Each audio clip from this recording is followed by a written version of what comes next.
Isang matinding revelasyon ang yumanig sa Senado ngayong araw matapos ilantad ni Congressman Rodante Marcoleta ang umano'y mabibigat na ebidensyang magpapatunay sa pagkasangkot ni dating Senate President Vicente Tito Soto sa controversial na isyung kinakaharap ng ilang opisyal ng pamahalaan. Ayon kay Marcoleta, panahon na raw para malaman ng publiko ang buong katotohanan kahit gaano pa ito kasakit o kalakas ang mga taong masasagasaan. Sa gitna ng mainit na pagdinig, biglang inilabas ni Marcoleta ang mga dokumentong anyay magpapatumba sa matagal ng itinagong lihim. Naging tahimik ang buong bulwagan habang binabasa ni Marcoleta ang mga detalye ng umano'y irregularidad. Kitang-kita raw sa mukha ni Soto ang pagkabigla at pangamba habang isa-isang inilalahad ni Marcoleta ang mga ebidensyang bumabasag sa kanyang alibi. Ayon sa ilang nakasaksi, nanginig umano sa takot si Soto nang mabanggit ang mga pangangalan at transaksyong posibleng magdawit sa kanya. Hanggang sa ngayon ay hindi pa nagbibigay ng pahayag si Soto ukol sa naturang mga akusasyon, ngunit tiniyak ng kampo ni Marcoleta na may iba pa silang ilalabas na mas matitinding ebidensya sa mga susunod na araw.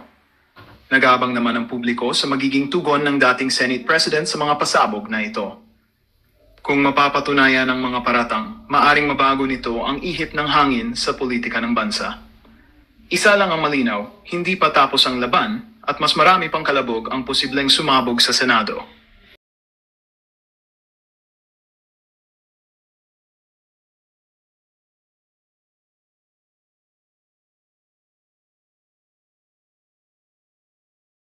$31 billion sa isang kontrata lang. Paano nakakuha ang isang kontratista na 31 billion? Kami po, ang tagal na namin sa construction, hindi kami nakakuha ng mga 2 billion. Wala po, ganon. Bakit? Ito ang question ko. Sa lahat ng flood control, totoo, siya nagsabi, pero kako may Alzheimer, nakalimutan niya, nadamay siya. Pangatlo siya ang pinakamalaki sa Ilocos Norte, sa flood control. Huwag na tayo lumayo kako, Ilocos Norte lang. Bakit di nila ginagalaw Ilocos Norte? Pangatlo yun. Halos pareho ng Bulacan binubugbog nila. Occidental Mindoro, mabuti. Umangal si Governor Edgar Gadiano. So, yun pinakamalaki. Pero siya nga umaangal, nandun ang Ghost Project, walang pumunta ron. Sa Ilocos Norte, bakit silent sila? Bakit nakakuha si Diskaya ng maraming project ng flood control? Bakit paborito ang mga Marcoses si Diskaya? Meron siyang project doon sa Ilocos Norte. 2.7 ang Diskaya project, ang pinakamaraming project sa Ilocos Norte, I think 838 o 83 projects ang Diskaya. Dalawa lang po ang kontratista nila ron na paborito. Yung mayor ngayon ng Ilocos Norte, tinanggal nila si Mayor Michael Kion, dahil di na raw sila maturuan. So, dinagay nila yung konsehal na may-ari ng construction company na Megapolitan Builders. Pag-aari ng konsehal, ginawa nilang mayor, kontratista nila nung araw pa, 6 billion na kuha kagad. Bawal nga yung mayor na magkontrata. Bakit dito? Bakit silent sila dito? Eto mga illegal na nagagawa doon. Nandun lahat ng mga kalukuhan. Dapat kako, hindi sila para ang mga leaders, transparency, accountability, honesty, ipakita niya sa bayan niya na walang kalukuhan bago mag-imbestiga sa iba. Bakit hindi ginagalaw? Yun lang question ko. Aberta niya, ako na masama. Yung bagong attack dog nila, si Claire Castro. Ako na binububog para may divert. Yun, diversion yung ginaban natin ng iba para hindi na ma-question yung kanila. May record na mga Marcoses, 21 martial law years sila na presidente. Nag-senador si Bongbong, may plunder case. Oh. Tapos ngayon, wag po tayo makalimot. Maubos po tayo kung di tayo magbago. Kaya suggestion ko, mga ibang countries, pag may mga anomalya, nagre-resign ang mga presidente, mga prime minister. Yung iba nga nagpapakamatay. Eh dito pakapala ng mukha. So dapat maawa na si President Marcos mag-resign. And the military, gusto ko lang sa ikot the military sa in Section 3, Article 2, which provide, thus, civilian authority is at all times supreme over the military. The armed forces of the Philippines is the protector of the people and the state. Its goal is to secure the sovereignty of the state and the integrity of the national territory. Wala nakalagay dito na protektahan nyo ang presidente po, mga military. Baka akala ng mga iba, nasa konstitusyon natin, protektahan ang presidente. Hindi po. Tao ang protektahan nyo. Ngayon, ang daming pagnanakaw na ginagawa. Bakit tayo papayag na hinto? Hindi dapat tayo papayag. Kaya, pakiusap ko po, ang mga estudyante o kabataan, maski hindi na estudyante, mga bata, mga kabataan, they should lead this peaceful movement para sasama lahat ng tao. Kung sila mag-schedule, mag-usap lahat ng mga colleges, universities, kayo mag-decide ang isang araw lang. Susuporta po kami lahat, taong bayan susuporta. Hindi yung mga politician. Hindi po tayo mga politician, sila mag-decide ang date. Kasi may nag-i-schedule. Nakita nyo nung 21, kanya-kanyang galaw. Tapos, hapon, nandiyan na yung mga nanggugulo. So, kung magprotesta kayo isa-isa, guguloy lang po kayo. Mag-schedule na kayo, mag-meeting lahat ng student leaders, pati kabataan sa kalye or saan man. I-schedule nyo lang, mag-usap kayo. Kayo magsabi, dahil future nyo ito. Isang araw lang, sigurado po, susuportan natin ang taong bayan at kako nga, dapat ang mga sundalo natin protektahan ang taong bayan. Opo. Di ba yung mga sundalo, protektahan daw ang taong bayan, sabi ni Manong Chavit Singson. Balikan ko lang po mga ka-reaction yung sinabi niya patungkol dito sa mga diskaya, no? Kaya mga ka-reaction, nagtataka ako dito, nagtataka ako. Yung mga diskaya, di umano ang kanilang paboritong kontraktor, kaya mga ka-reaction itong si Senator Marcoleta. Dinidiin niya yung mga diskaya na kinakailangan bigyan ng proteksyon niya mga yan. Dahil sila ang may kinalaman na si Bongbong Marcos ang Malacanang, si Tambaluslo, si Saldico, ay may isa lamang po ang kanilang koneksyon at sila ay mga sindikato. Sabi po yan sa balita. Sabi ni BP Sara, mga sindikato. Mga sindikato ang nagpapatakbo sa ating bayan.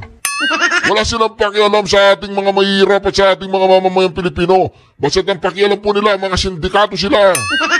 Alang Chavit, balikan ko lang itong inyong ipinahayag o ibinulgar ngayon na yung Ilocos Norte ang pangatlo sa sinasabi po ninyo. Kunti lang diferensya sa Bulacan. Yes, opo.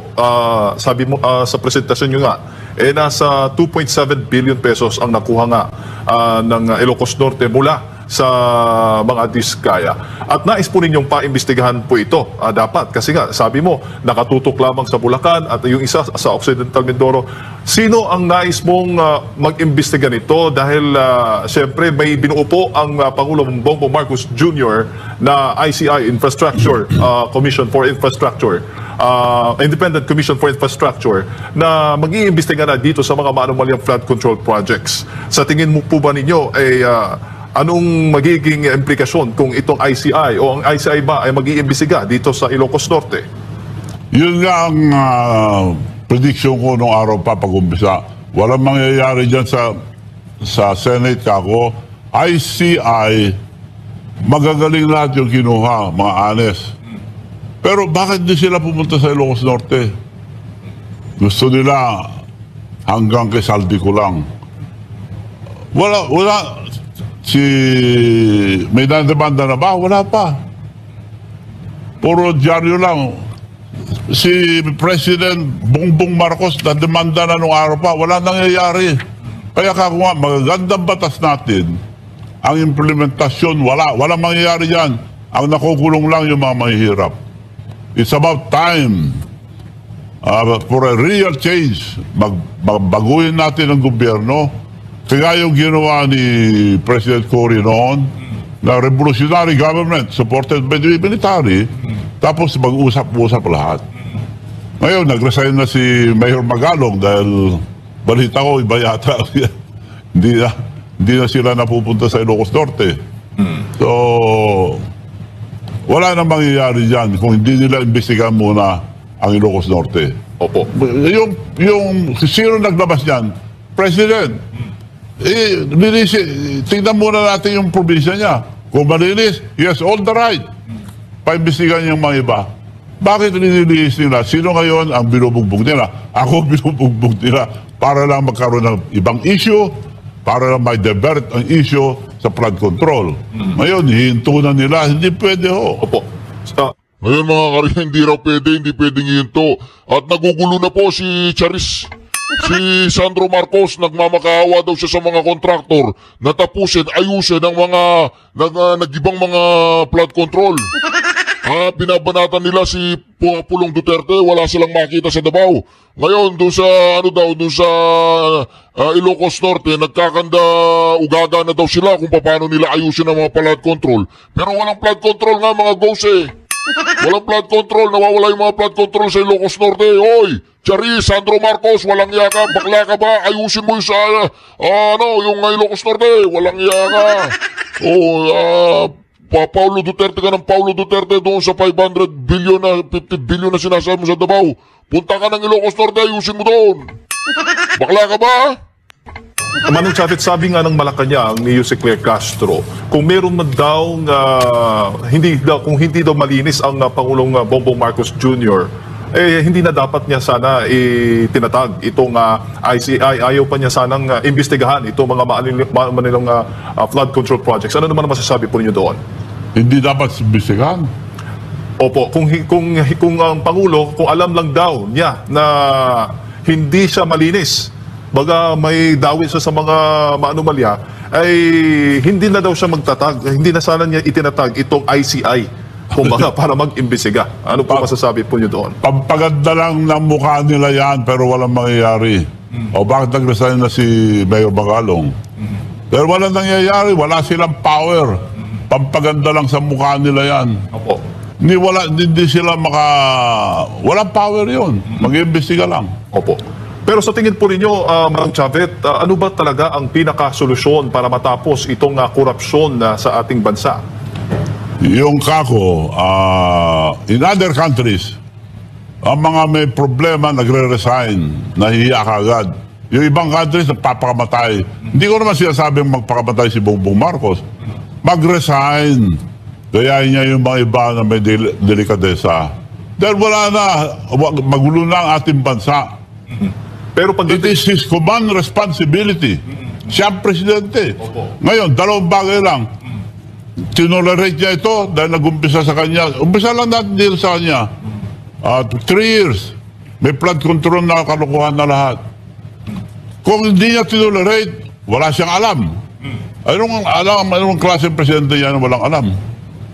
Hindi siya marunong. So kailangan mag-resign. Pero sa tingin po ninyo, dapat bang baguhin may babaguhin sa sistema o yung sa ating konstitusyon dahil hindi ba ang problema dito nasa sistema ng ating bansa? Yes, kaya nga mag-resign.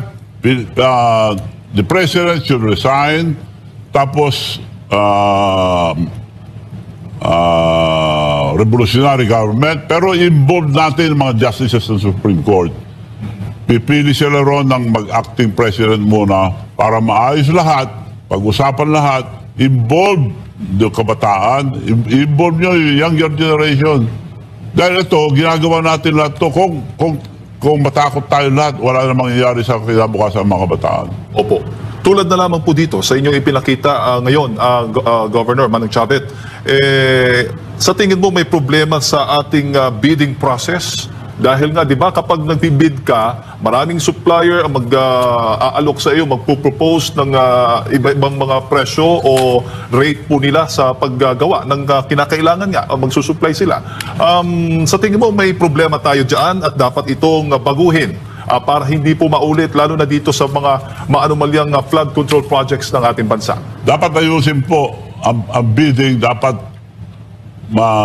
transparent. Ang nangyayari ngayon, project ko yan sa inyo yan, project niyan to, sa amin to. Ayusan na walang bidding, ayusan. Yun ang nangyayari. Ang bidding is supposed to be yung pinakamaliit, pinakamura. Wala ayusan. So, hindi lang yung dapat kitahin ng kontratista, kundi may patong pa. Pero, bakit nila hindi papayag? Dahil mayroong cut din yung nag-approve. Ito, ang laki-laki. Ito na pinakamalaki sa lahat. Kaya dapat huwag tayong pumayag na hinto ang investigasyon walang delay sa Senate.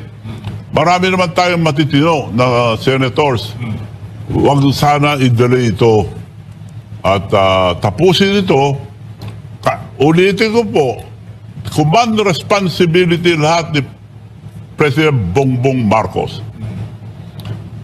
Hindi niya sabihin na, naayos na ang 2026. Tuloy na. Hindi pwede ituloy na walang makulong. They should resign. Palitan nila, bakit nila pinalitan si Speaker? Walang mangyayari yan. Mabay nga yung pinalitan, pampaganda lang ang mukha. Pero, sila pa rin nasusunod. 10 beses na silang palitan, ganoon din. Kailangan may mangyari. Kung palitan nila, bakit pinalitan? May kasalanan? I-demanda nyo kung may kasalanan. Kung wala, wala na justisya sa ating bansa. Opo. Mayor, Governor, bago ko lang ipasa kay partner Adma, sa tingin po ba ninyo itong mga diskaya ngayon na nagiging resource persons nga sa mga investigasyon tungkol dito sa mga anomalyang flood control projects ay dapat isailalim sa state witness dahil yan po isyong pinag-dedebatihan dyan po sa Senado? Walang mangyayari yan, kagaya kay Napoles. Magagawa ba ni Napoles to na walang blessing sa taas? Ngayon siya pa nakakulong. Yung mga nakilabang, nakawala. Ganon din ang mangyayari sa mga diskaya. Sila bibintangan lahat. Sino nagbigay sa inyo? Sabihin nyo kung sino nagbigay sa inyo kaninang project yung mga yan. O hindi, kayo rin ang pagbibintangan. Sila rin ang bibintangan. Parang scapegoat ang gagawin sa kanila. Nagamit lang sila. Opo, Gov, magandang umaga muli. No, kayo po ba'y kabilang sa mga nanghinayang na hindi na, kumbaga, nahinto itong until further notice ang Senate Blue Ribbon Committee na pagdinig ukol nga sa manumalyang flood control projects? Nagkaroon na po ng dalawang chairman dyan, si Senador Marcoleta, tapos itong si Senador Ping Lacson. Maraming mga nabulgar din dyan, marami tayong mga narinig. In fact, ang pangalan nyo rin po ay nabanggit na iimbitahan, kaso nga lang, yun nga yung inaantay din ng iba dahil maraming mga para at least mabulgar nyo rin po yung side ninyo. At mismo makasagot din yung mga diskaya doon niya sa inihayag nyo po kanina, Gov. Yes, kung imbitahan ako dyan, kailangan may mangyari. Hindi yung puro pampaganda lang ang administrasyon. Kasi ang tactic nila, diversionary tactic. Puro imbestiga. Sino ang namumuna ngayon sa Pilipinas? President Bongbong Marcos. It is his command responsibility. Dapat siya sasagot lahat. Totoo nga, siya nagsabi. Pero kako may Alzheimer dahil damay siya Siya ang pinakamarami. Isa sa pangatlo. At mga diskaya ngayon na nakakuha na parang imposible kung walang blessing sa taas, sila ang paborito ng kontratista sa Ilocos Norte. Yung mayor na supposed to be disqualified, 6 billion ang project niya. Konsal pa lang, kontratista nila. Yun ang ginawang mayor ngayon. So, hindi ho maganda nangyayari na sa ating bansa. Kaya kailangan kumilos sa taong bayan. Opo, at kapansin-pansin din, pansin din ng taong bayan, Manong Chavit, dahil itong pinag-uusapan dito na paglustay o pagwaldas or yung questionable ng mga flood control projects, billions of pesos po ang pinag-uusapan nito. Pero kung pag-uusapan naman natin yung issue nila na umabot pa sa punto na gusto pa nilang ma-impeach ang pangalawang Pangulo, 125 million pesos lang po yung pinag-uusapan doon, confidential funds pa. So kumbaga, nakikita nyo rito na hindi ganito kasidhi yung kanilang pagnanais na masolve talaga sino yung pinakaugat, sino yung dapat na managot dito sa bilyong-bilyong pisong issue po ng proyekto na ito, Manong Chavit. Well, kung maliit ba o malaki, okay lang. Pero unahin natin yung presidente dahil siyang command responsibility. Meron din siyang intelligence funds eh. Ang intelligence fund, hindi dapat nino-audit. Ba't nila in-audit kagad si Inday Sara? Well, karapatan nila yun, pero hindi dapat nino-audit yun. Audit nila yun, i-audit din si presidente, tingnan natin kung malinis siya. Baka mas malaki pa, mas worse pa kung siya. Opo. Pinalulutan ngayon ni Senador Alan Peter Cayetano ang magkaroon na pagre-resign. Nabanggit nyo nga po, mag-resign yung presidente kay Senador Alan Peter Cayetano mula presidente down hanggang sa Kamara. Dapat mag-resign. Tapos magkaroon ng snap election. Ano naman po masasabi nyo dito po? Go. Pwede rin yun, pero pag-usapan lahat yan. Kaya kailangan natin advice ang mga mababatas natin. Hindi mababatas yung mga experts sa batas, like all the members of the Supreme Court justices, sila dapat ang makialam dito at magsabi sa atin kung ano magandang gawin, legal, illegal, para maliwanagan ang taong bayan. I'm sure yung mga justices natin magagaling. Dapat dito rin linis President Duterte. Bakit kinidnap dinala sa Hague?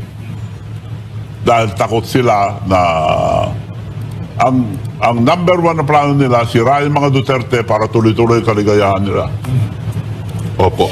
Kinote niyo po kanina, Manong Chavit, yung Article 2, Section 3 ng 1987 Constitution, no? Yung civilian authority at all times, mas supreme over military at dapat yung Armed Forces of the Philippines ay andyan bilang protector ng taong bayan at the state. Ang pinag-uusapan natin dito, bilyong-bilyong piso na pera ng taong bayan nagkaroon ng issue. Nakita niyo po ba na ginampanan ng militar itong provision na ito ng ating saligang batas? At ano yung nakikita niyo po dito, Manong Chavit? Kaya nga paalala ko lang sa ating mga head ng Armed Forces of the Philippines, si General Romeo Browner. Matinong tao yan. Dapat paalala ko lang, taong bayan po ang protektahan nyo, hindi po presidente. Wala sa konstitusyon na protektahan nyo ang presidente. Ganito na ang kakurap, hindi dapat protektahan. Taong bayan protektahan nyo dahil wala na, ilan na utang natin ngayon?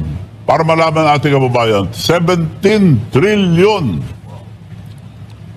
Umuutang pa sila. Talaga uubusin, tapos tatakbuhan tayo. Alis lang, walang kaso. Ilang beses na nagkakaso mga Marcoses, walang nangyari. So, di tayo, dapat may mangyari dito. So, kung may delikadesa, si President Marcos, he should resign dahil this is his command responsibility. Being the head of the state, being the president, sumama ako sa kanila dahil sabi niya, pagsasama, pagkakaisa, hindi agad-agad. Sino malakas na susunod? Si Sara, binanata na kagad dahil naghahanda na sila. Parang tuloy-tuloy ang kaligayahan nila hanggang sa maubos sa Pilipinas. Huwag na natin po antayin ang mga ating kababayan. Nakikiusap po ako. Ulitin ko po,